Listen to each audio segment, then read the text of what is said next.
সত্যি কি আমরা খুব তাড়াতাড়ি অ্যাভেঞ্জার্স ভার্সেস নিউ অ্যাভেঞ্জার্স এর ফাইট দেখতে পাবো? ওয়েল, থান্ডারবোল্ট মুভি রিলিজ হয়ে গেছে, যেখানে সেন্ট্রির ব্যাডাস পাওয়ার্স এর ঝলক তো আমরা দেখেছি, তার সাথে সাথে মার্ভেল আমাদেরকে একটা নিউ অ্যাভেঞ্জার্স এর টিম দিয়েছে। বেসিক্যালি ভ্যালেন্টিনা নিজেকে বাঁচানোর জন্য থান্ডারবোল্ট টিমকে সবার সামনে নিউ অ্যাভেঞ্জার্স এর ট্যাগ দিয়েছে। অ্যাকচুয়ালি এমসিইউতে রিসেন্ট আমাদের ওজি অ্যাভেঞ্জার্স এর অ্যাবসেন্স কে নিয়ে অনেক চর্চা চলছে, যেটার প্রথম মেনশন ছিল ইটারনালস মুভিতে, যেখানে ইটারনালস বলেছে অ্যাভেঞ্জার্স এর জায়গা এখন ওরা নিতে পারবে। Even captain America brave new world মুভিতে জেনারেল রস স্যামকে নিজের অ্যাভেঞ্জার্স টিম বানানোর অর্ডার দিয়েছে। এছাড়া থান্ডারবোল্ট মুভির স্টার্টিংই হয়েছে এটা নিয়ে হয়েছে যে অ্যাভেঞ্জার্স চলে যাওয়ার পরে সেই জায়গা এখন ফাঁকা আছে, যে কারণে নিউ ইয়র্ক সিটিকে বাঁচানোর জন্য কোনো সুপারহিরো নেই। আর এই কারণেই ভ্যালেন্টিনা সুপার সোলজার সিরামের ডিফারেন্ট ভার্সনের উপর কাজ করছিল, যার এক্সপেরিমেন্টাল রেজাল্ট ছিল most powerful character Sentry. But Sentry dark পার্সোনালিটিকে সামলানোর পর যারা যারা নতুন সুযোগে ছিল তাদেরকে নিউ অ্যাভেঞ্জার্স বানিয়ে দিয়েছে। হ্যাঁ, বলতেই পারো একটা পারফেক্ট সলিউশন ছিল অ্যাভেঞ্জার্স এর অ্যাবসেন্সে। বাট কোশ্চেন হলো, পাবলিক কি এই নিউ অ্যাভেঞ্জার্স কে অ্যাকসেপ্ট করবে? অ্যাকচুয়ালি এটার অ্যান্সার মুভির মিড ক্রেডিটেই জানতে পেরে গেছিলাম,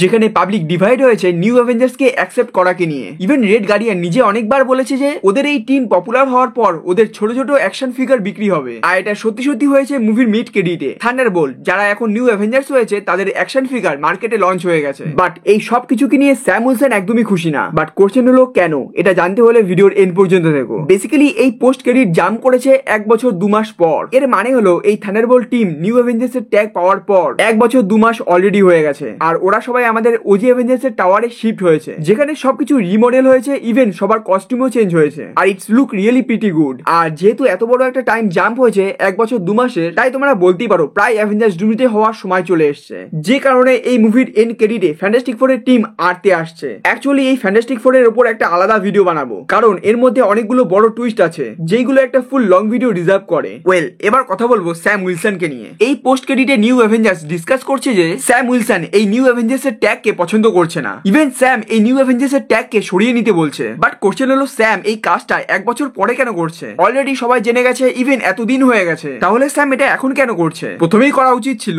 অ্যাকচুয়ালি এটার পসিবিলিটি হতে পারে তখন স্যামের কাছে অ্যাভেঞ্জার্স টিম বানানোর জন্য সুপারহিরো ছিল না, বাট এখন হয়তো স্যাম নিজের অ্যাভেঞ্জার্স টিম বানিয়ে ফেলেছে, আর এই কারণে স্যাম নিজের টিমকে অ্যাভেঞ্জার্স ট্যাগ দিতে চেয়েছে। ইভেন এই ব্যাপারটাকে নিয়ে বাকি স্যামের সাথে কথাও বলেছে, বাট আই থিঙ্ক ওদের মধ্যে সম্পর্ক আগের মতো নেই। আর মেবি আমি শিওর না, বাট এই নিউ অ্যাভেঞ্জার্স এর টিমের সাথে স্যাম উইলসনের অ্যাভেঞ্জার্স এর ফাইট হবে। আই মিন হতে পারে, অবভিয়াসলি এই অ্যাভেঞ্জার্স টিমের ট্যাগের জন্য না। অ্যাকচুয়ালি কারণটা অনেক বড় হবে, যেটা আমি অবশ্যই একটা লং ভিডিওতে ডিসকাস করবই, কারণ সেটার মধ্যে রস ভরপুর আছে। হ্যাঁ, আমি এইটুকু বলে দিতে পারি যে সেই কারণটা হতে পারে ডক্টর ডুমের জন্য। এবার সেটা কেন সেটা জানতে হলে আমার নেক্সট ভিডিও তোমাদের দেখতে হবে। তার জন্য এই ভিডিওকে লাইক, শেয়ার আর এই চ্যানেলটাকে সাবস্ক্রাইব করতে হবে। তো হ্যাঁ গুলোক, এই ছিল আমাদের নিউ অ্যাভেঞ্জার্স এর পুরো খিচুড়ি। আমি জানি না এই খিচুড়ি তোমাদের কতটা পছন্দ হয়েছে, তাই পছন্দ হোক না হোক লাইক, শেয়ার, সাবস্ক্রাইব করে নিও, আর নেক্সট ভিডিওর জন্য রেডি থেকো।